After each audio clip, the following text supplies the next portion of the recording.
Hello guys, today I'm gonna start my tutorial of iOS, SDK, and Xcode. In this tutorial, you're gonna start learning the basic needs of Xcode and iOS development. Today I'm gonna start by introducing myself and introducing what you're gonna get into and what you need to start developing for Apple. First of all, for preparations, we need for your development any Mac-based Intel computer, a MacBook Pro, an iMac, anything you need, but it should be based on Mac or a Hackintosh if you know how to do it.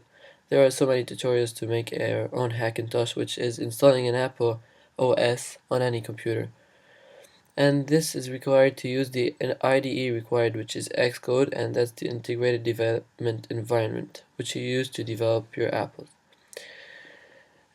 Then go on to developer.apple.com to create an account for free and get your own copy of Xcode, which belongs to your version of OS X. You should go to developer.apple.com. You can create a free account, don't worry. Whenever you create your account, download Xcode, and afterwards whenever you start beginning developing your own apps, you're gonna start by paying $99 per year, which is enrolling in the iPhone developer program where you can submit your apps to the App Store. What is the iOS SDK?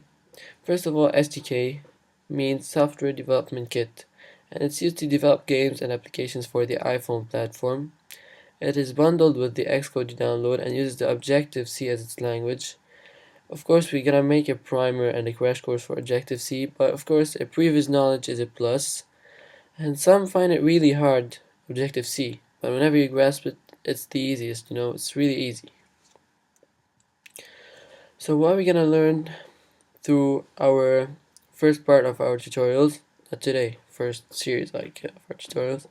First of all, we're gonna learn the interface of Xcode, learn about templates provided by Xcode, learn about the user interface builder in Xcode, learn how to connect code to your interface on the fly, become a professional user who understands every part of Xcode, and build so many iPhone apps along the way. So in the next video, we're going to use Xcode and begin learning its interface, learn about the templates provided by Xcode, and create a basic Hello World application. So what I need you to do is to go to apple.com and go to developer.apple.com, download Xcode, or search for Google. It's so easy, you're gonna find Xcode. And be careful, 4.1 and up is for the OS X 9. And now I'm gonna introduce myself. I'm sorry I'm introducing myself at the end, but I'm Pierre Junior Chehwan. I'm a student. I'm 15 years old. I'm 16 years old, I'm sorry. And I'm in grade 11. I have still one year and I finished school. I live in Lebanon. It's a Middle East country, so it's basically not so many programmers right here. But I'm a good iOS programmer, and I am happy to teach you iOS SDK. Thank you for watching. Goodbye.